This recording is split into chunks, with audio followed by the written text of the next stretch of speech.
everyone, welcome to another motovlog on my channel. My name is Marshall3498. And today's motovlog is going to be what it normally is on my channel, and that is motorcycle topic related.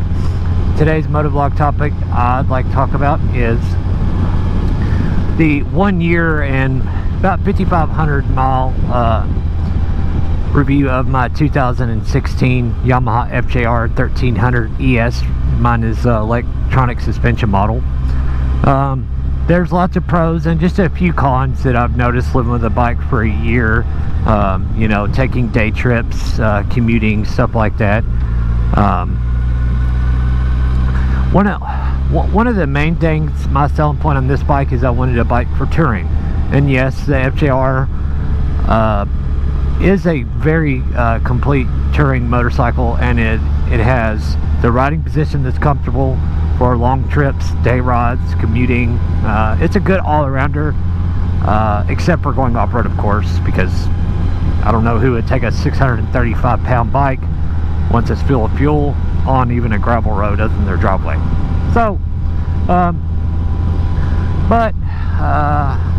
the bike, it just does, like, there's been countless people who have even done the Iron Butt Challenge, which is ride 1,000 miles in 24 hours. Not really a long distance rider, but I do like taking a day trip. So the most I've done on this bike is about 235 miles in a day.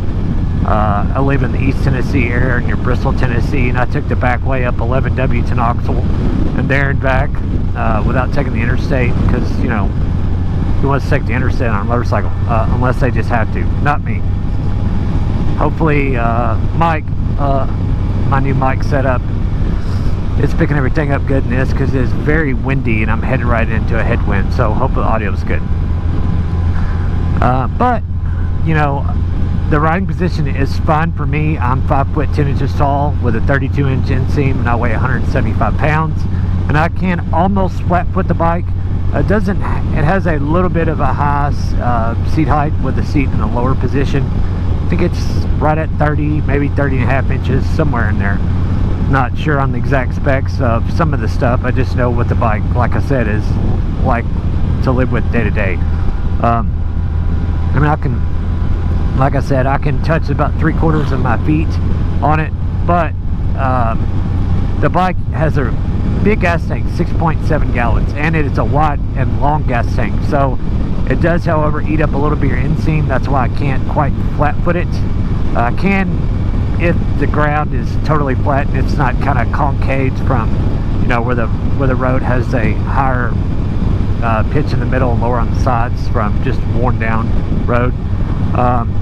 The bike wears its heavy weight extremely well, though. The bike is very nimble, very flickable. It does also have excellent braking. Has 320 mil dual front disc. I'm not sure how big the back one is off the top of my head, but it has anti-lock brakes, of course, in this day and age. This new bike, who wouldn't? Also has traction control, cruise control, that oddly enough works from 30 or 35 miles an hour all the way up to 100. I don't know who would set the cruise control going that fast, but whatever, options there if you want it. It does also have lots of information on this secondary display. It has 3 screens basically. You have a regular standard analog tachometer with a needle on the left. In the middle is miles per hour clock and fuel gauge up top, and what mode you're in. You might probably not be able to pick out a GoPro, but it does have 2 modes, as a T for touring and a S for sport. Sport is not really sport, it's just unrestricted. As far as whatever you do with your right hand, the bike responds. Touring, you still get full power with touring, but it's a more progressive throttle up. It makes it really smooth, especially for around town, like red light to red light, or even, oh my lord, I took the scenic way today for this motovlog and look like it stuck behind. Sorry guys. But the touring throttle map just, it still gives you full power. But it just slows down your reaction, meaning if you drop the throttle a little bit, it just still goes whoa. It makes the power of the bike that has a lot of power really linear and smooth. It's also good for like touring, when you don't necessarily want to use a cruise on roads like this. It's also really good for, like, you know, riding in the rain, because it really dumps down the power in the lower RPMs and just lets it gradually ramp up. The brakes, I forgot to mention that a little bit ago, sorry. The brakes are linked, however. When you hit the just the rear brake, it activates one of each piston on each front disc on either side of the wheel. But when you hit the front lever, it's just activates just the front alone. I don't really use it like that. I just do what I've done since I started riding motorcycles. I primarily use both at the same time, even if I'm trying to scrub a little speed going to the turn, because the back brake, even though it is somewhat linked, it's a little vague. But the front brakes are very powerful and will stop you in a hurry. The ride on the electronic suspension is very plush. I usually primarily use standard, which is in the middle, and soft, set on the softest setting if I want, you know, a long day of ride, really take a lot of the little jarring bumps out of the road. And on touring, it rides just like it's pretty soft. I wouldn't completely say it's Cadillac-like-ish, you know, that real floaty, but it is pretty soft. It also does have hard, and hard is more, I guess, if you want to be more spirited pace, so the bike reacts more to steering input side to side. And it does have several modes in each one. It has, let's see, 7 settings in each: hard, standard, which is medium again, and soft. So you have a lot of different adjustments. It also does have on the electronic suspension, it has one up with luggage, 2 up, and 2 up with luggage. So maybe if you're a heavy rider, I primarily usually leave the preload in one rider with luggage, because I do carry some stuff. You know, I can make a 4 or 5 bag grocery run on this, as long as I don't get milk or anything big or drinks. I can make a, you know, 3 or 4 bag grocery load on this, a couple bags on each side, no problem. It does, however, on both hard painted saddlebags that comes with the factory, it does come with molded bags.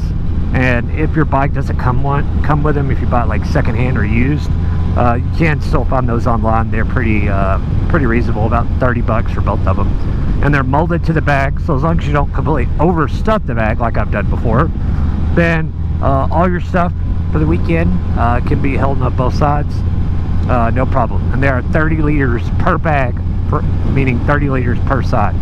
I'll wear a Shoei RF 1200 in a size large with the Cardo unit Pack Talk Black, so it does stick out from the helmet a little bit, and I can still get my size large helmet, full face, and either saddlebag with room to spare, and still have enough room to put, you know, my gloves and a few odds and ends in front of the helmet. I can get my summer kind of mesh jacket on one side and my helmet on the other, which is nice, because that way if you go out riding for the day or something, you don't have to worry about carrying all your stuff in, and it just makes it convenient. You know, if you want to find a tourist stop on your travels that you want to go and check out, you can leave all the stuff on there. Just like I said, leaves you more free hands to just walk around without having to carry stuff, or leave it on the bike, worry about somebody stealing it. The bike is a shaft drive. The motor is as the name implies, a 1300 inline 4-cylinder, and the motor, I might get this right, I might kind of be off here or there a little bit, up or down. The motor makes 140 horsepower at the crank at 105 foot-pounds, and it's very linear. It only actually redlines at like 8,700 is when the rev limiter kicks in. So it has lots of low-end torque because it doesn't turn a tremendous amount of RPMs, unlike an R1 or something that turns, you know, 12, 13,000. So it makes the motor very easy to live with day to day. You can up and down shift. You can be pretty lazy with your shifts. A lot of times I'll literally go from, say, shifting first gear at 4,000, 4,500 to go from first to third and then third to fifth. 2016, that reminds me, 2016 and up of the FJR Gen 3s, they started out putting KTM there. I believe that was a 790, sorry.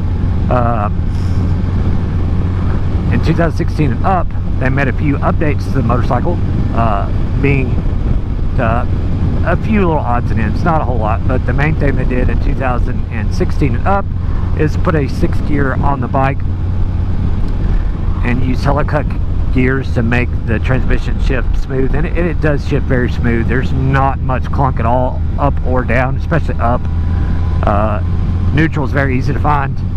It's a little tricky at first to get used to it like anything else, because it is so slippery to get from get it neutral, like you stop at a red light and you're at a long red light, don't want to hold the clutch in.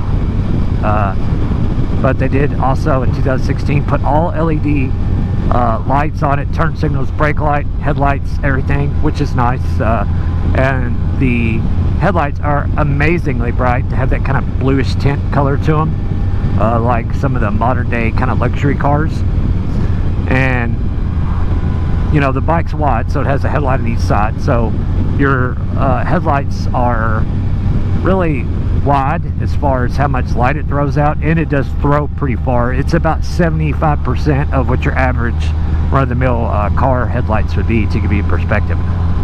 And on high beam, like on a rural area like what I'm in now, it's to help spot wildlife from around the road and stuff, to keep you safe and be able to see the road debris in front of you. They are extremely bright on high beam as well. And for 2016, if you buy the electronic suspension model, it also comes with adaptive headlights. Sorry, it has 3 sets of LEDs under each headlight on each side, and your inside one will light up one, and then light up the second one, and then light up the third one once you lean that much more. So it's progressive on how it comes on, and it does help actually, like especially turning a corner. I live in a fair rural area, so like when you turn at a stop sign or something like that, just helps to, you know, see gravel and stuff like that on the edges of the road. And I think that's intended purpose, and then not lose a lot of your lighting ahead of you also, and they do a great job of that. There's only really 2 small gripes I have about the bike. One is, yes, because it is heavy, you do feel the weight a little bit that last few feet before you put your feet down to the stop sign, but it's not bad. The main thing you feel the weight in is moving at very slow speeds in and out of a parking lot space or out of your garage or something like that. Once you let the clutch out, take it off, I usually already have my feet up on the pegs before the clutch is all the way out, so it wears its weight well. But that's the very few times you'll find it, or if you stop on a hill, of course, and have to come out into traffic and turn right or left, that's when you'll notice it. You'll have to, you know, maybe not fight the bike, but it will definitely know you're on a pretty heavy motorcycle. But other than that, and the fuel gauge thing that Yamaha does, that my last 2007 FC6 was the same way on the fuel gauge part.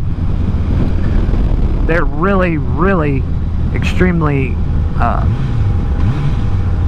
early on when the low fuel warning light comes on. FJRs have a 6.7 gallon gas tank, and I get from a fill up, if I run all the way down to when the low fuel light comes on, I'll only get about 180, 185, maybe 190 miles till the low fuel light comes on. And then what happens, it comes on early and you're like, oh, I'm almost out of gas. Well, it has such a big tank, why am I already filling up? And that's because if you pay attention to roughly like clear trips like you're supposed to keep from completely relying on the fuel gauge like I do, then what happens is you notice how much gas you put in it versus how many miles you put on it, and you're like, really? That's all I put in it? And they just do that to be conservative, I think, just to keep people from running out of fuel. And last thing you want to do on a motorcycle, especially in a rural area like on Blue Ridge Parkway or something like that, or way out west in the desert, is run out of fuel. So I can see why they did that, but it is still kind of annoying. Maybe come on with a gallon left, and you know, then it starts this thing the Yamaha do on several of their bikes. My last one did it too. Once you get down that low fuel light, it brings up a separate trip, and it says F trip, and that's to let you know how long you've been on low fuel warning light anyway. So other than that, that's really the only negatives I have about the bike at all. It does get roughly I get between about 42 and about 44 miles a gallon by the computer average. So it's decent mileage for what it is. I mean, it's a heavy bike with a big motor, so you can't expect it to get like 65 miles a gallon. I mean, come on, let's get real. So I won't bore y'all to death with any more of this traffic. That's about all I think I can cover with the bike. If you have any questions or comments, leave a comment down below. I'll be more than happy to assist you as much as I can. So on that, guys, thanks for watching. Don't forget to hit the like button, leave a comment down below, like I said, and subscribe and turn the bell on if you've not already done so, because mostly I usually upload motovlogs once a week to my channel. So thanks for watching, guys. Ride safe, have fun. We'll see you on the next one. See ya.